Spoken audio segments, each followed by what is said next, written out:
నమస్కారం. సుఖీభవకు స్వాగతం. శ్వాస మనకు ప్రాణాధారం. శ్వాసే లేకపోతే మనకు జీవం లేదు. శ్వాస లేకుండా ఊపిరి తీయకుండా కొన్ని నిమిషాలు కూడా మనం ఉండలేం. ప్రాణవాయువు అందడం ఆలస్యం అవుతున్న కొద్దీ ఉక్కిరిబిక్కిరి అయిపోతాం. అందుకే ఊపిరితిత్తులకు అంతటి ప్రాధాన్యం. అయితే ఇంతటి కీలకమైన ఊపిరితిత్తులకు ఇవాళ లంగ్ క్యాన్సర్ రూపంలో పెను ప్రమాదం ముంచుకొస్తోంది. ఊపిరితిత్తుల్ని మెల్లమెల్లగా కబళిస్తూ చివరకు మన ప్రాణాలనే ప్రమాదంలోకి నెడుతోంది. ప్రత్యేకించి పురుషులకు లంగ్ క్యాన్సర్ అనేది శాపంగా మారుతోంది. ఈ నేపథ్యంలో లంగ్ క్యాన్సర్కు అసలు కారణాలు, చికిత్సా మార్గాల గురించి ఇప్పుడు తెలుసుకుందాం.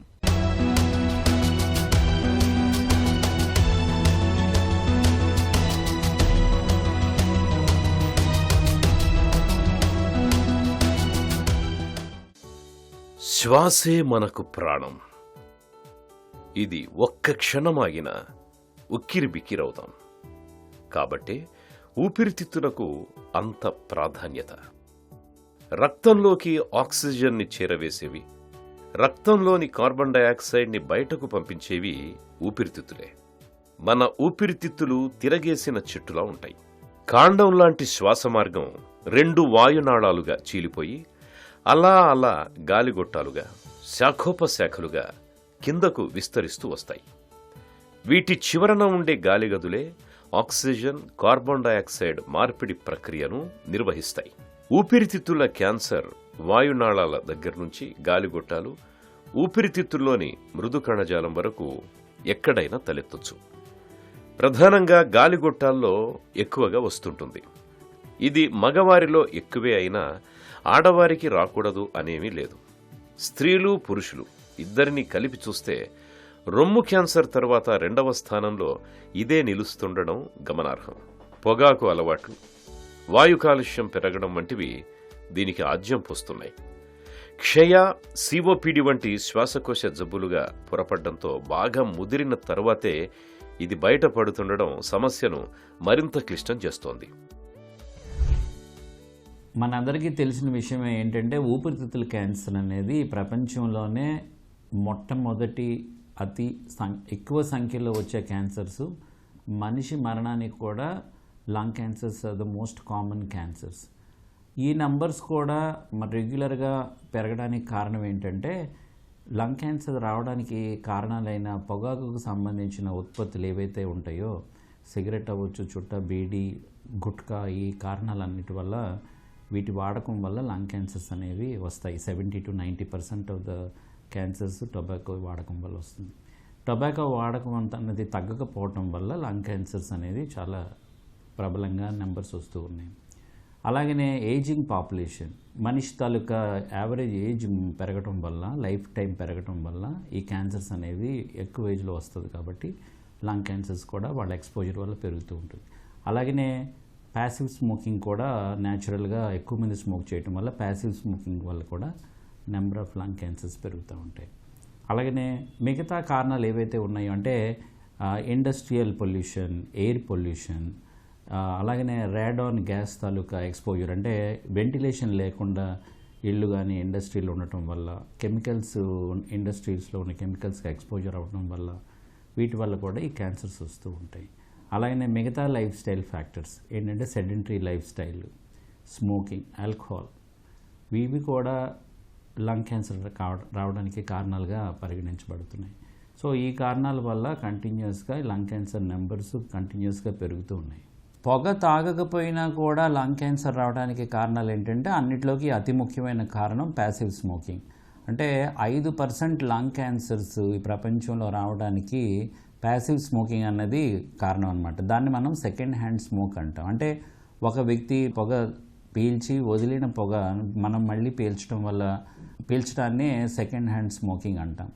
ముఖ్యంగా ఈ ఏవైతే మైన్యూట్ పార్టికల్స్ ఉంటాయో, కార్సినోజెనిక్ సబ్స్టెన్సెస్ ఏవైతే ఉంటాయో అవి మళ్ళీ ఎక్సేల్ అవి మళ్ళీ మనం ఇన్హేల్ చేయటం వల్ల వాటిల వల్ల మనకి క్యాన్సర్ వస్తుంది. సెకండ్ థింగ్ ఏంటంటే ఎన్వైర్మెంటల్ పొల్యూషన్, అంటే ఎయిర్ పొల్యూషన్లో ఇప్పుడు ముఖ్యంగా గమనించింది ఏంటంటే PM2 అండ్ PM10 అనే పార్టికులేట్ మ్యాటరు ఎయిర్ పొల్యూషన్లో ఉండటం వల్ల లంగ్ క్యాన్సర్స్ వస్తాయి అనేది మనకి తెలిసిన విషయమే. అలాగనే వేరియస్ ఇండస్ట్రీస్లో పనిచేసేవాళ్ళు, అంటే industrial exposure in chromium, cadmium, asbestos, ఇలాంటి కెమికల్స్కి ఎక్స్పోజర్ అయిన ఇండస్ట్రీలో ఉన్న ఆ ఇండస్ట్రీ దగ్గరగా మనం ఉన్నా కానీ మనం తాగే నీటిలోన అలాంటి కెమికల్స్ కంటామినేషన్ ఉన్నా కూడా లంగ్ క్యాన్సర్ వస్తుంది అనేది తెలిసిన విషయమే. అలాగనే రేడాన్ గ్యాస్ అనేది భూమి నుండి రెగ్యులర్గా బయటకు వస్తూ ఉంటుంది. కొన్ని ఏరియాల్లో జాగ్రఫికల్గా రేడాన్ గ్యాస్ ఎక్కువ వస్తూ ఉంటుంది. అలాగనే వెంటిలేషన్ లేని ఏరియాలో ఈ రేడాన్ గ్యాస్ అనేది ఎక్కువ కాలం మన ఇంట్లో ఉండటం వల్ల, రూమ్స్లో ఉండటం వల్ల, కొన్ని మైన్స్లోనూ కన్స్ట్రక్షన్ ఇండస్ట్రీలోనూ పనిచేసే వాళ్ళకు కూడా ఈ కెమికల్స్ వల్ల, ఎక్స్పోజర్ వల్ల కూడా ఈ క్యాన్సర్ వస్తూ ఉంటుంది. మన ఒంట్లో కణాలన్నీ కూడా ఒక క్రమ పద్ధతి ప్రకారం విభజన చెందుతూ వృద్ధి చెందుతూ ఉంటాయి. కొన్నిసార్లు ఈ నియంత్రణ ప్రక్రియ అస్తవ్యస్తమై దెబ్బతినిపోతుంది. దీంతో అవసరం లేకపోయినా కణ విభజన జరగొచ్చు, లేదా కణాలు మరణించకుండా అలా పెరుగుతూనే ఉండొచ్చు. ఇలా కణితులు పెరుగుతున్న కొద్దీ ఊపిరితిత్తుల పనితీరు మందగిస్తుంది. రక్తంలోకి ఆక్సిజన్ సరఫరా కావడం తగ్గుతూ వస్తుంది. గుండె కొట్టుకోవడం వంటి ఇతర ప్రక్రియలు సజావుగా జరుగుతున్నా శ్వాస సరిగ్గా సాగకపోతే శరీరానికి తగినంత ఆక్సిజన్ అందక కణాలన్నీ చేతులెత్తేస్తాయి. ఊపిరితిత్తుల్లో కణితుల తీవ్రతను బట్టి లక్షణాలు కనిపిస్తుంటాయి. విడవకుండా దగ్గు, శ్వాస తీసుకోవడంలో ఇబ్బంది, కళ్ళెలో రక్తం పడడం, బరువు తగ్గడం, ఆకలి మందగించడం, గొంతు బొంగురు పోవడం, ముద్ద మింగడంలో ఇబ్బంది, ఆయాసం, బ్రాంకైటిస్, న్యూమోనియా, జ్వరం, నిస్సత్తువ, కామెర్లు, తలనొప్పి, తరచూ వాంతులు ఇవన్నీ ఊపిరితిత్తుల్లో క్యాన్సర్ ఆనవాళ్లను తెలియజెప్పే అనుమానిత సంకేతాలే. ముఖ్యంగా లంగ్ క్యాన్సర్ అనేది ఎర్లీ స్టేజ్లో లంగ్ క్యాన్సర్ లక్షణాలు వేరేగా ఉంటాయి, అడ్వాన్స్ స్టేజ్లో లంగ్ క్యాన్సర్ లక్షణాలు వేరేగా ఉంటాయి. అలాగనే స్టేజ్ 4లో లంగ్ క్యాన్సర్ ఉంటే లక్షణాలు వేరేగా ఉంటాయి. సో ఎర్లీ క్యాన్సర్ ఏంటంటే ఎడతెరిపి లేని దగ్గు అనమాట. ఒక 3 వారాలు పైగా కూడా దగ్గు రెగ్యులర్ ట్రీట్మెంట్తో కంట్రోల్ అవ్వకపోతే లంగ్ క్యాన్సర్ అయ్యి ఉండొచ్చు. అలాగనే హిమాప్టైసిస్ అంటాం, అంటే రక్తపు జీర, అంటే కఫంలో కొంచెం రక్తం కనిపించినా రక్తం దగ్గులో డైరెక్ట్గా పడినా కూడా ఇది లంగ్ క్యాన్సర్ అయ్యి ఉండొచ్చు అనేది మనం అనుమానించాల్సిన విషయం. అలాగనే మాట మారటం, అంటే మాట్లాడే నరాల మీద ప్రెషర్ ఉంటే లంగ్ క్యాన్సర్ వల్ల మాట మారే అవకాశం ఉంటుంది. అలాగనే ఛాతీ నొప్పి, రికరెంట్ చెస్ట్ ఇన్ఫెక్షన్స్, ఇవన్నీ కూడా ఎర్లీ స్టేజెస్ ఆఫ్ లంగ్ క్యాన్సర్ని అని అనుమానించే ఈ లక్షణాలు ఉంటే అనుమానించాలన్నమాట.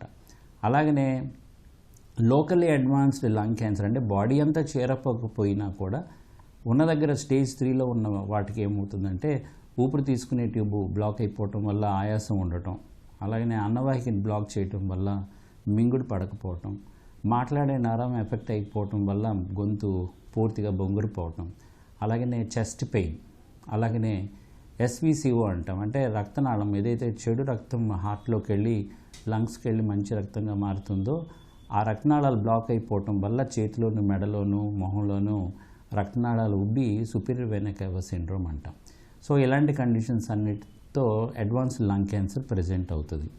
అలాగనే 4వ స్టేజ్ లంగ్ క్యాన్సర్లో ఎలా ప్రజెంటేషన్ అవుతుందంటే చెస్ట్ పెయిన్ రావచ్చు, లివర్లో చేరితే జాండీస్ రావచ్చు, బ్రెయిన్లో చేరితే తలనొప్పి రావచ్చు, బోన్లో చేరితే బోన్ పెయిన్ కానీ బోన్స్ ఫ్రాక్చర్ అయిపోవడం కానీ అవ్వచ్చు.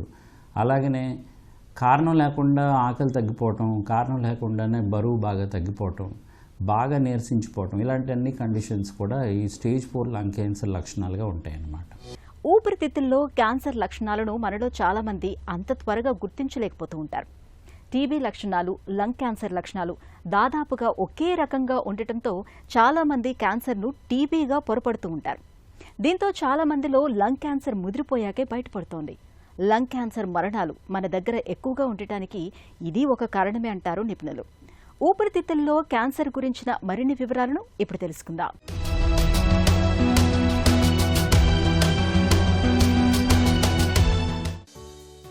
ఊపిరితిత్తుల క్యాన్సర్ ఎందుకు వస్తుంది అంటే మనలో చాలామంది వెంటనే పొగ తాగడం వల్ల అని చెబుతారు.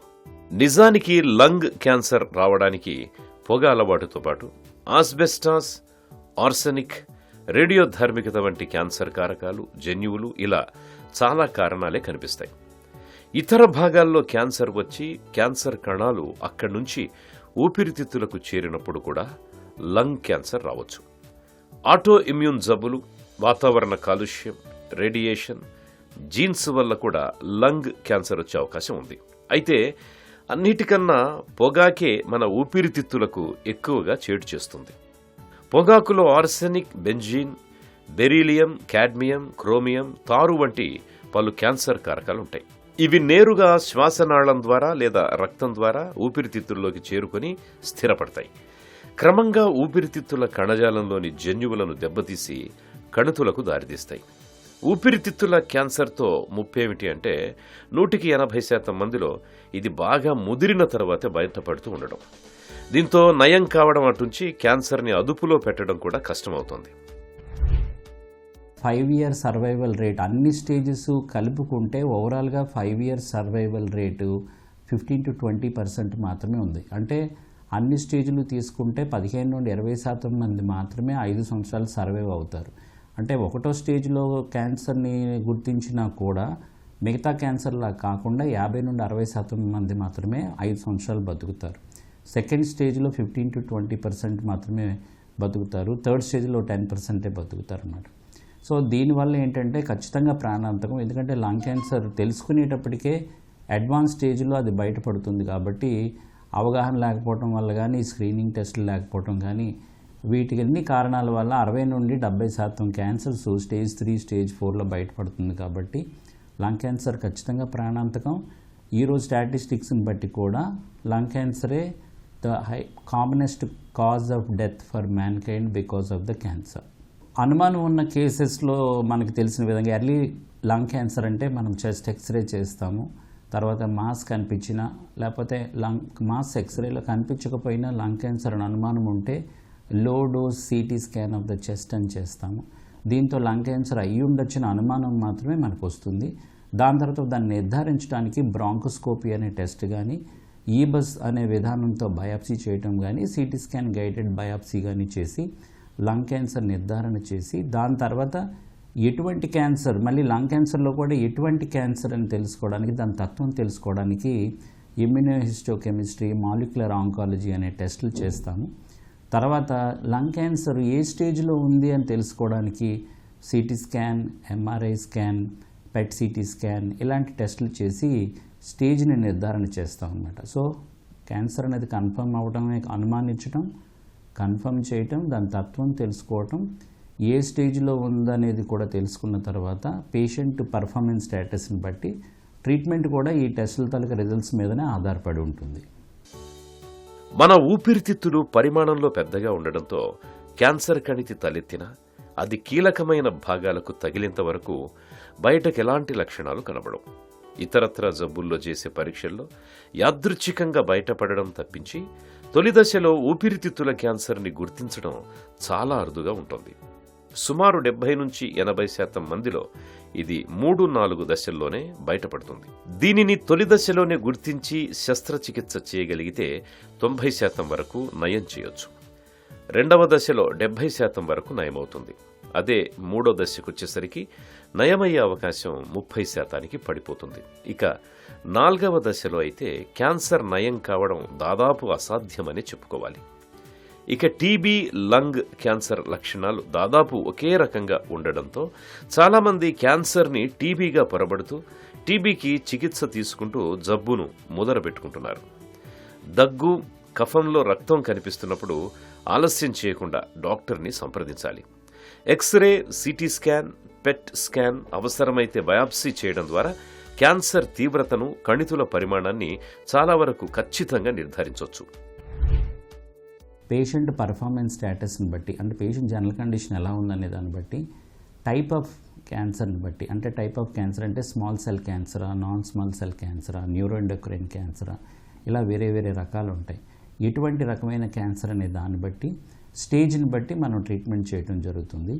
అన్ని క్యాన్సర్ లాగానే సర్జికల్ ట్రీట్మెంట్ అనేది సర్జికల్ ఆంకాలజీలో జరుగుతుంది. దీంట్లో ముఖ్యంగా వ్యాట్స్ అనే నూతన విధానం కూడా రావడం వల్ల వీడియో అసిస్టెడ్ థొరకోస్కోపిక్ సర్జరీ అనే విధానంతో ఇంతకుముందు పెద్దగా కట్ చేసి ఓపెన్ చేసి థొరకాటమీ కన్నా సింపుల్గా ఈరోజు ట్రీట్మెంట్ చేసే అవకాశాలు ఉన్నాయి.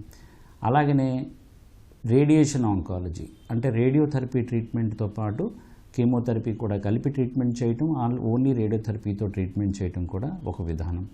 అలాగనే కీమోథెరపీ, కన్వెన్షనల్ కీమోథెరపీ అంటే క్యాన్సర్ డ్రగ్స్ మన ఇంట్రావీనస్ రూట్ ద్వారా మనం క్యాన్సర్ ట్రీట్మెంట్ చేయడానికి మనం వినియోగిస్తాం, దీన్ని కీమోథెరపీ అంటాం. అలాగనే ఈ మధ్యన వచ్చిన నూతన విధానాల్లో గత 2 decadesలో ఈ లంగ్ క్యాన్సర్కి ముఖ్యంగా టార్గెటెడ్ థెరపీ అని, ఇమ్యూనోథెరపీ అని, అంటే ప్రెసిషన్ మెడిసిన్ అంటాము, ఇమ్యూనోథెరపీ అని, ఈ ట్రీట్మెంట్స్ మనకి కొత్తగా రావడం వల్ల తక్కువ సైడ్ ఎఫెక్ట్స్తో పేషెంట్ తాలూకా జబ్బు తాలూకా తత్వాన్ని మనం దృష్టిలో పెట్టుకొని ఆ ట్రీట్మెంట్ మనం చేయడానికి అవకాశం ఉంటుంది. సో ఈ విధానాలన్నీ కూడా ప్రతి మనిషికి ఆ పర్టికులర్ పేషెంట్కి ఒకే ఒక విధానం కానీ మల్టిపుల్ విధానాలు కానీ మనం పాటించడం జరుగుతూ ఉంటుంది. లంగ్ ట్రాన్స్ప్లాంటేషన్ అనేది ఇన్ జనరల్ క్యాన్సర్ సంబంధించిన వ్యాధులు కాకుండా వేరే కారణాల వల్ల, అంటే pulmonary hyper tension, idiopathic pulmonary fibrosis, cystic fibrosis, ఇలా వేరే వేరే కారణాల వల్ల లంగ్ టైట్గా అయిపోయి లంగ్ ఫంక్షన్ ఒక మనిషి జీవితానికి సరిపడా లంగ్స్ పనిచేయని కండిషన్స్లో మాత్రమే లంగ్ ట్రాన్స్ప్లాంటేషన్ అని చేస్తాము. లంగ్ క్యాన్సర్లో లంగ్ ట్రాన్స్ప్లాంట్ అనేది స్టాండర్డ్ ట్రీట్మెంట్ కాదు. జనరల్గా యాక్చువల్గా లంగ్ ట్రాన్స్ప్లాంట్ అవసరమైనా కూడా గత లైఫ్లో వాళ్ళకి లంగ్ క్యాన్సర్ ట్రీట్మెంట్ అయిపోయి బాగైపోయిన ఉన్న పేషెంట్స్కి నిజంగా లంగ్ ట్రాన్స్ప్లాంట్ అవసరం వచ్చినా కూడా లంగ్ ట్రాన్స్ప్లాంట్ అనేది అడ్వైజ్ చేయము. ఎందుకంటే లంగ్ క్యాన్సర్ అనేది ఎప్పుడు కూడా ఒక సిస్టమిక్ డిజీజ్ కిందనే మనం ట్రీట్మెంట్ చేయడం జరుగుతుంది. అంటే బాడీలో ఆల్రెడీ ఎక్కడో దగ్గరికి చేరిపోయి ఉంటుంది అనేది అనుమానంతోనే ఎప్పుడు మనం ట్రీట్మెంట్ చేసి ఫాలో చేస్తూ ఉంటాం. ఒకప్పటితో పోలిస్తే లంగ్ క్యాన్సర్కు ఆధునిక వైద్యంలో ఇవాళ కీమోథెరపీ, రేడియేషన్ మొదలుకొని సర్జరీ వరకు చక్కటి చికిత్సలు అందుబాటులో ఉన్నాయి. ఊపిరితిత్తుల్లో క్యాన్సర్ ఆనవాళ్లను త్వరగా పసిగట్టి అంతే త్వరగా చికిత్స మొదలు పెడితే లంగ్ క్యాన్సర్ నుంచి మనం పూర్తిగా బయటపడొచ్చు. లంగ్ క్యాన్సర్కు ఆధునిక వైద్యంలో అందుబాటులో ఉన్న చికిత్సల గురించి ఇప్పుడు తెలుసుకుందాం.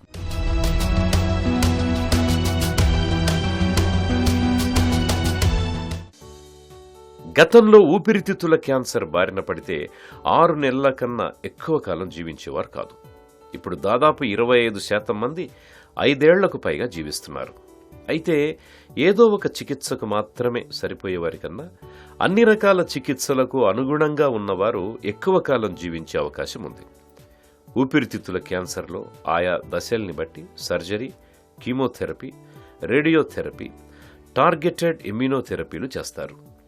క్యాన్సర్ 1-2 దశల్లో ఉన్నప్పుడు సర్జరీ చేసి కణితుల్ని పూర్తిగా తొలగిస్తారు. అవసరమైతే ఊపిరితిత్తి మొత్తాన్ని కూడా తొలగిస్తారు.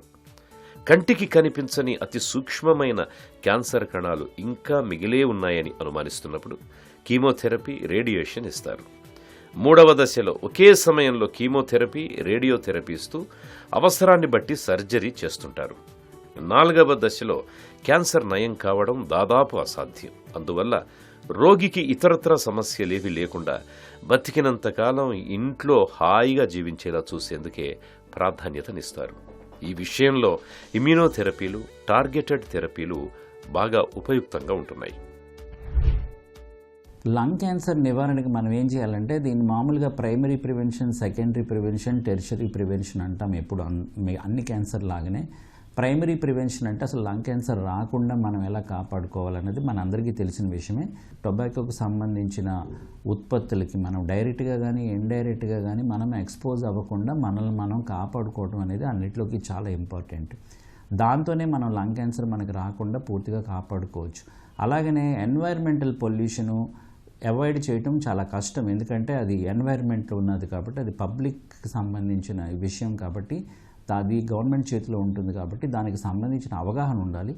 అలాగనే లంగ్ క్యాన్సర్ వచ్చే కెమికల్స్ ఏవైతే ఉన్నాయో అలాంటి ఇండస్ట్రీలో మనం వెళ్ళినా, అలాంటి ఇండస్ట్రీలో మనం పనిచేసే పరిస్థితులు ఉన్నా, అలాంటి ఇండస్ట్రీస్ దగ్గరలో మనం ఉన్నా వాటికి సంబంధించిన ప్రొటెక్షన్ తీసుకోవటం, మాస్కులు వేసుకునే ఇండస్ట్రీలో పనిచేయటం, పీపీఈలు అంటాం కదా, ఇలాంటివన్నీ చేయటం. అలాగనే వెంటిలేటెడ్, బాగా మన హౌస్ ఏదైతే ఉందో వెంటిలేటెడ్గా ఉండాలి, క్రాస్ వెంటిలేషన్ ఉండాలి.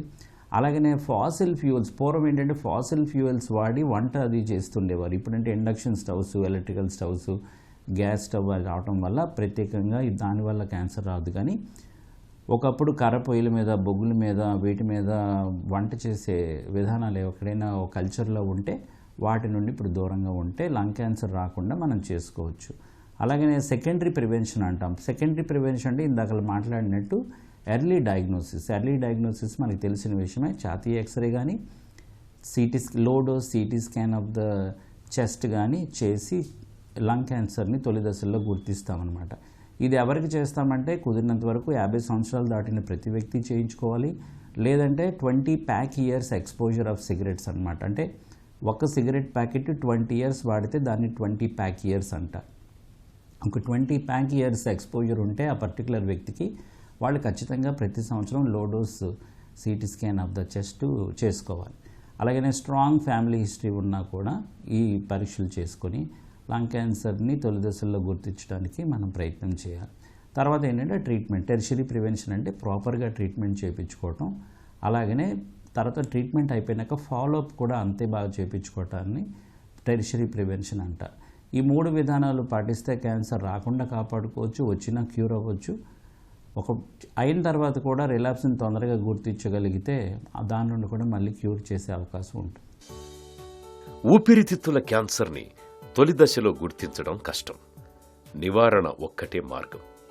క్యాన్సర్కు దారితీసే పొగాకు జోలికి వెళ్ళకపోవడం అన్నింటికన్నా మంచిది. ఒకవేళ పొగ తాగడం, పొగాకు నమలడం అలవాటుంటే వెంటనే మానేయాలి. పండ్లు, కూరగాయలు ఎక్కువగా తీసుకోవాలి. మద్యం పరిమితం చేసుకోవాలి. రోజు క్రమం తప్పకుండా వ్యాయామం చేయాలి. అధిక బరువు, ఊబకాయాన్ని తగ్గించుకోవాలి. 55 ఏళ్లు పైబడి 20 ఏళ్లకు పైగా పొగ తాగి అలవాటున్నవారు కనీసం ఏడాదికి ఒక్కసారైనా సిటీ స్కాన్ పరీక్ష చేయించుకోవడం మేలు. దగ్గు ఎంతకీ తగ్గనప్పుడు, కఫంలో రక్తం పడుతున్నప్పుడు, తరచూ జ్వరం వచ్చిపోతున్నప్పుడు, బరువు తగ్గిపోతున్నప్పుడు ఆలస్యం చేయకుండా వెంటనే డాక్టర్ని సంప్రదించి లంగ్ క్యాన్సర్ నిర్ధారణ పరీక్షలు చేయించుకోవాలి. క్యాన్సర్ కణితుల్ని మనం తొలి దశల్లోనే పసిగట్టి చికిత్స మొదలు పెడితే లంగ్ క్యాన్సర్ని చాలా వరకు జయించవచ్చు. మనకు ప్రాణాధారమైన ఊపిరితిత్తుల్ని ఆరోగ్యంగా ఉంచుకోవాలి అనంటే పొగాకు ఉత్పత్తులకు, కాలుష్య కాసారాలకు దూరంగా మసులుకోవటం ఒక్కటే పరిష్కారం. వీడని దగ్గు, ఆయాసం, కఫంలో రక్తం వంటి లక్షణాలు కనిపిస్తున్నప్పుడు ఆలస్యం చేయకుండా క్యాన్సర్ నిర్ధారణ పరీక్షల్ని చేయించుకోవాలి. తొలి దశలో పసిగడితే లంగ్ క్యాన్సర్ను మనం చాలా వరకు జయించవచ్చు.